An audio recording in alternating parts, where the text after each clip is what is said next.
What's going on, everybody? It's your boy Propius, man, and I'm back again with one of these. Now, it's been a while since I did one of these. I think it's been like 2-3 years since I did one of these Let's Talk Anime. But this one is going to be a little bit different. It's going to be a Let's Talk Manga slash Webtoon review. Now, this Webtoon, T.O.G. Tower of God. Now, this highly recommend read. Highly recommend y'all go download this Webtoon app and give this a read because it is worth it. Now, this is how this I'm gonna break down the general story and pretty much just the general story. So it starts like this. Boom.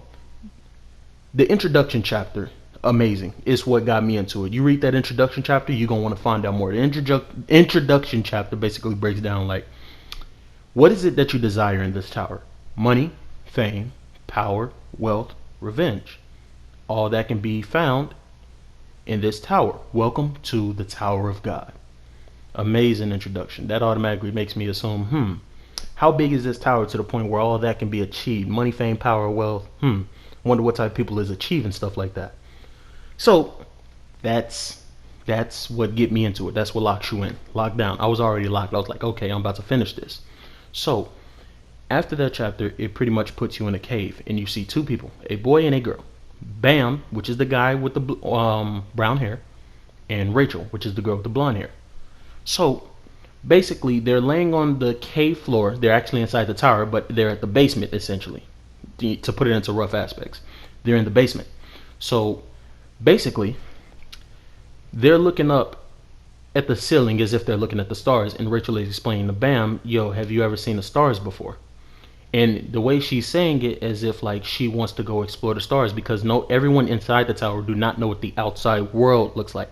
Everyone in the tower don't know what the outside of the tower even looks like. So they have no clue. So basically, she's explaining to Bam, yo, you ever seen what the stars look like? The stars are so beautiful and amazing. And he's like, nah, I don't really care about that. As long as I can spend my time with you, that's all I care about. And I had a little heartfelt moment. I was like, oh, that's cute. And she's basically explaining to Bam, yo, one of these days, I'm going to climb the tower, reach the top, and escape the tower. That way I can see what the outside world look like. And he's like, hey, like I said, long as I can spend it with you, that's all I care about. So basically, they go in the tower. And they're met by a guardian or a test administrator named Head-On, which he has the appearance of a white rabbit. Now, Head-On, see, Rachel went up already, but she left Bam. But see, Bam only knew her. Meaning, if that's the only thing Bam knew, of course he's going to chase after her just to see why is it that she just randomly left him. She told him she's going to go up the tower, but she didn't say when. So to him, she just randomly left. So basically she goes up, and then Bam goes up after her. But Bam is stopped because Head-On realized, yeah, you can't go up floors without first taking a test. That's how it works for every floor. So if you want to go from the 25th to 26th, you have to complete that specific floor test in order to advance. That's the only way it's going to work. So Bam is basically saying, okay, what's the test? Head-On gives him the test, and this is what he has to do. He has to pop a black ball in a pool of Shinsu while a enemy, a gigantic, I think it's some sort of ill or something like that, while a enemy is trying to kill him, essentially.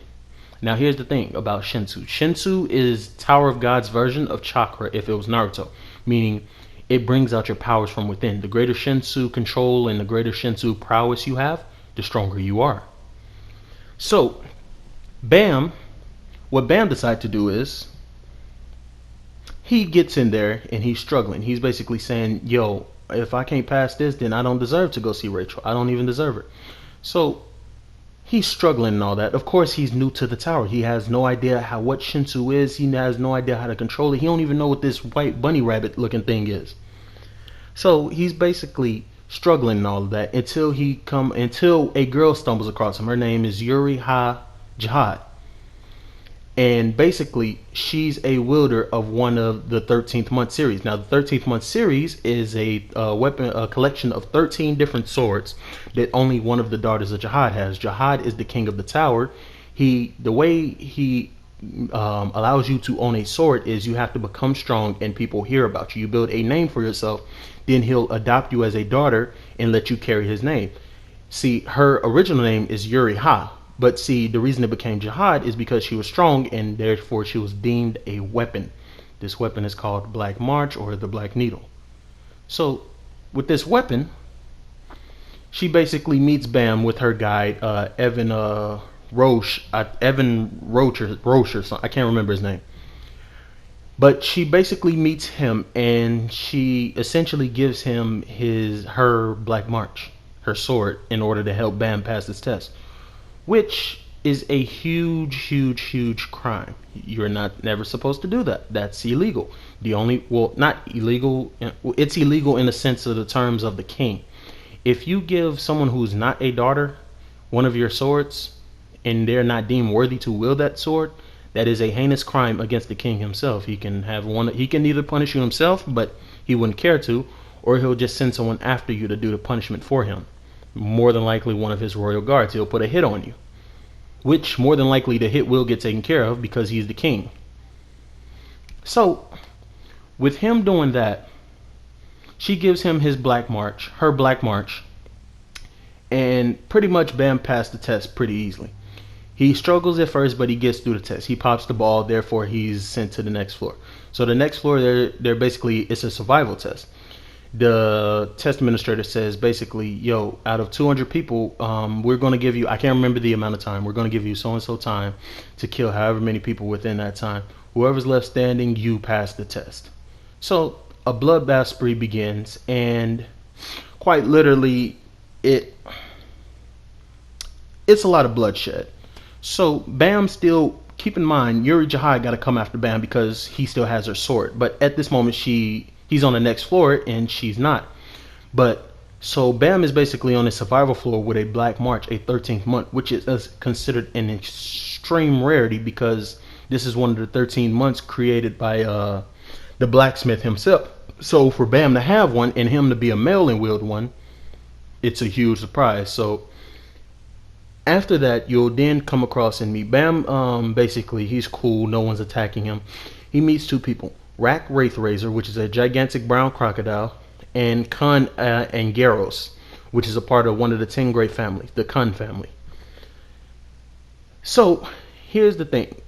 Kun sees him, and he automatically sees the Black March, and he never pays much attention to it. I mean, he does because, you know, it's one of the 13th months. But Rak sees out of everybody. There's some little kid off in the distance that has a Black Needle or the Black March in his hand, and he's wondering, how the hell did you get that, and how strong are you really? So therefore, Rak in his mind think that's an eternal rival because Bam wields it. But in actuality, without that sword, Bam is utter trash. So, with that being said, that's just some lighter TOG, man. I'm telling you, I recommend you give it a read. That's just the general breakdown of it. That's like the first 2 chapters of it. Man, if you like it, go download some webtoons, read it, man. Let me know what you think. We can have some discussion, debates, all that over. It's been your boy Pro Pierce, man. I'm out.